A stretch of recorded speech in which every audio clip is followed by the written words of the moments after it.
Online classes में सभी का स्वागत। फर्स्ट ईयर एएचडीपी में आज एनिमल मैनेजमेंट में डेंटल फार्मूले के बारे में हम जानकारियाँ ले रहे थे।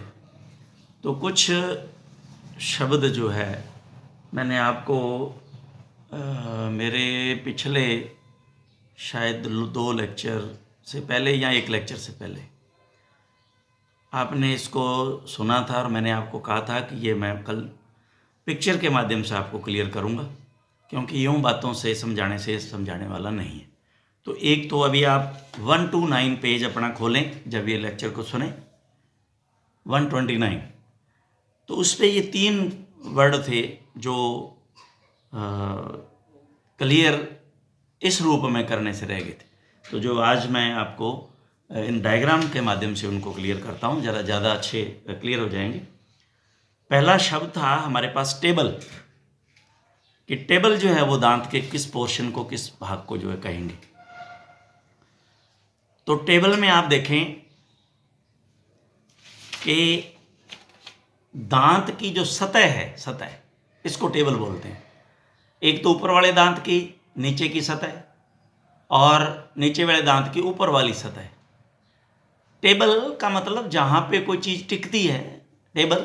जैसे ये टेबल है हमारा, ये उसकी ऊपर वाली ये सतह है, ये टेबल कहलाता है। तो दांत का टेबल जो है, अब मैं इशारे से आपको बताऊं तो ये हुआ, ये हमारी सतह जो है टेबल हुई। जैसे ऊपर वाले की ये नीचे और इसकी ये होगी, तो ये सतह जो है हमारी टेबल कहलाएंगे। ये एक वर्ड, दांतों की ऊपरी सतह जो सामने वाले दांतों से रगड़ कर घिसती है। अब ये कई बार नहीं उक चुक हो जाता है, समझो। सामने वाले यानी कि ऊपर वालों की सामने वाली सतह या नीचे वालों की सामने वाली सतह। तो ये हमें इसको ध्यान से सुने, ये हमारा टेबल हो गया। इसके बाद में आता है डेंटल स्टार या फैंग होल। अब ये था वह सफ़ेद धब्बा जो वीरिंग के दौरान दांतों की टेबल के केंद्र में बन जाता है। तो अब आप इसको, ये तो इतना नहीं है, लेकिन ये जो खड्डा दांत, इसको थोड़ा सा, ये जो दांतों को घिसने से ये बना खड्डा, इसके अंदर दांत घिसे, ये खड्डा, ये नहीं, ये जो एक तरह से ये खड्डा बन गया, घिसते हैं वीरिंग के दौरान, बीच के अंदर जो एक खड्डा बन जाता है, ये इसका जो है इसको हम डेंटल स्टार या हम फैंग हॉल कहते हैं। अब इसमें आता है इनफंडिबुलम। इसको कवर कर लिया, इसको पकड़ लिया बरोबर। मैं इनफंडिबुलम, इनफंडिबुलम जो है आपने देखा होगा, जहां पे दांत जो है आपस में सेंटर ऑफ दी, तो वहां एक लाइन होती है, line, normal line. Infundibulum is a not abnormal, ये हर एक के होती है, हर एक दांत पे है इनफंडिबुलम। आप देखेंगे कि जब दांतों के अंदर आप देखेंगे तो हल्का सा एक लाइन बीच में सेंटर के अंदर आपको मिलेगी, सेंटर में, टेबल पे है, ये टेबल पे, इसे इनफंडिबुल कहते हैं। वह गड्ढा जो दांतों की टेबल पर पाया जाता है।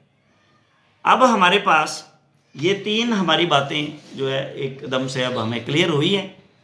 अब हमारे पास जो हॉर्स के दांतों से रिलेटेड, हॉर्स के दांतों से रिलेटेड जो थी अवस्था, वो हमने, हाँ इसको यहाँ देखो।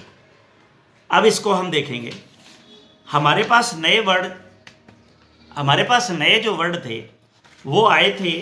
एक तो आया था, मैंने आपको बताया, गैल्वेन्स ग्रूव दांत पर, ये कहाँ होती है, क्या होता है ये। तो अब आप इसको, इसके माध्यम से आप देखेंगे तो इसको बड़ा आपको क्लियर हो जाएगा। Is it clear? देखिए, ये क्लियर हो जाएगा कि ये दांत है घोड़े का, और इस पे ये देखिए, ये जो ग्रूव है अंदर, इसके बीच को सेंटर में, ये 2 तरह, आप सेंटर में कंफ्यूज मत हो। वो टेबल का सेंटर है, ये दांत के आगे वाली सरफेस का सेंटर है। मैं समझता हूँ क्लियर हुआ।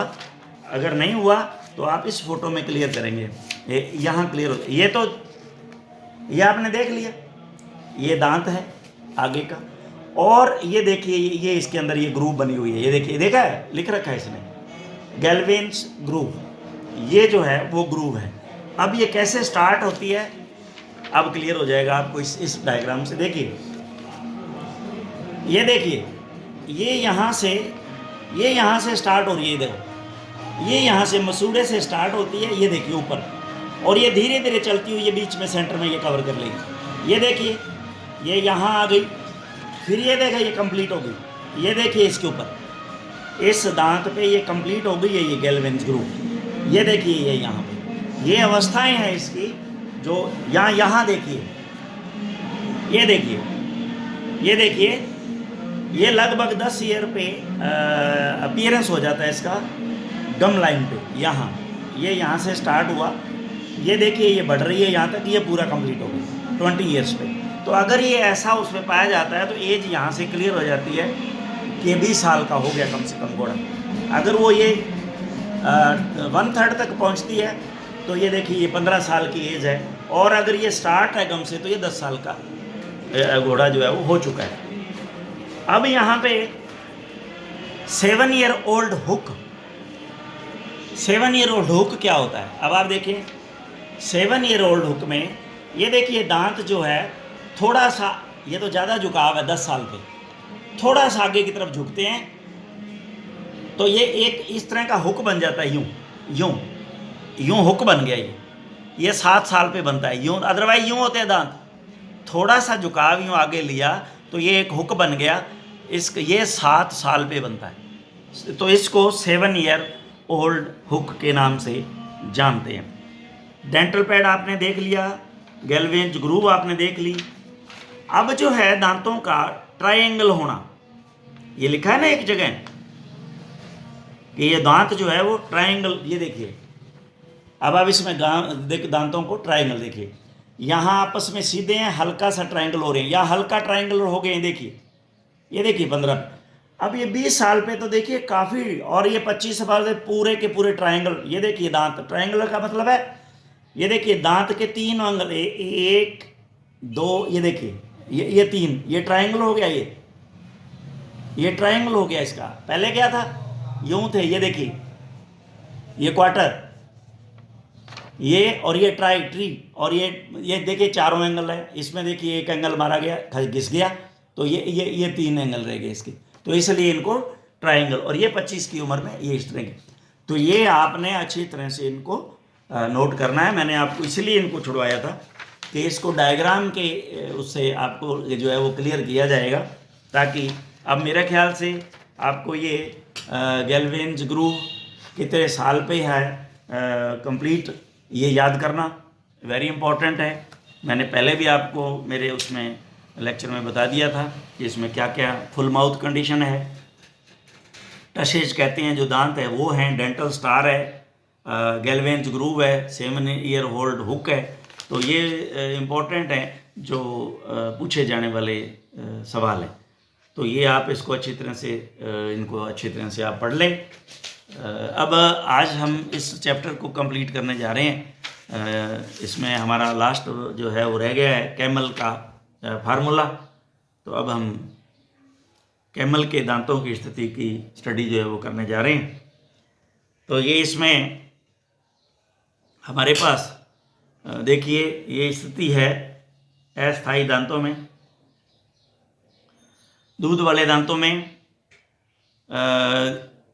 इंसाइजर में 1 ऊपर 3 नीचे, यानी कि 2 हो जाएंगे ना, 2 और 6 हो गए क्योंकि 2 से करोगे आप।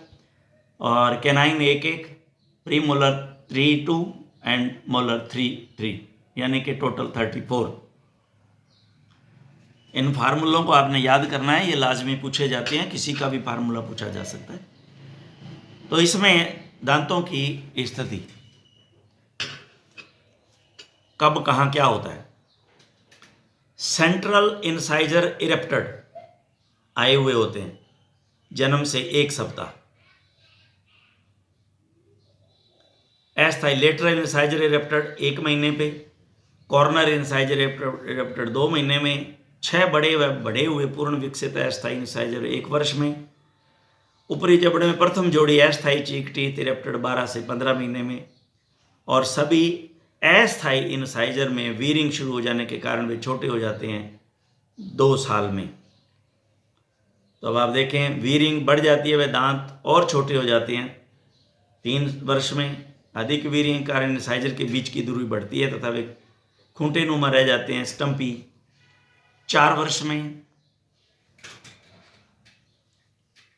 स्थायी सेंट्रल, अब ये चल रहा था अस्थायी का मामला, अब अस्थायी देखिए। अब आप स्थायी सेंट्रल इंसाइजर आ जाते हैं, वृद्धि करते हैं तथा प्रथम जोड़ी स्थायी चीक टीथ सेकंड टसेज इरप्टेड 4 से 5 वर्ष। तो ये अब आपके पास में इसकी एज जो है वो हमारे पास आ गई यंग। लेटरल इंसाइजर व द्वितीय जोड़ी स्थायी चीक टीथ इरप्टेड तथा स्थायी सेंट्रल इंसाइजर बढ़े हुए 5.5 से 6 साल। स्थायी सेंट्रल व लेटरल इंसाइजर बढ़कर बड़े हो जाते हैं, व कॉर्नर इंसाइजर गिरने के करीब 6 वर्ष। निचले जबड़े में स्थायी कैनाइन फर्स्ट टसेज इरेप्टेड व ऊपरी जबड़े के कैनाइन नर में विकसित व लंबे होते हैं 7th। स्थायी कॉर्नर इंसाइजर इरेप्टेड प्रथम जोड़ी स्थायी चीक टीथ सेकंड टसेज पूर्ण विकसित व टार्टर के जमाव के कारण गहरे रंग के हो जाते हैं।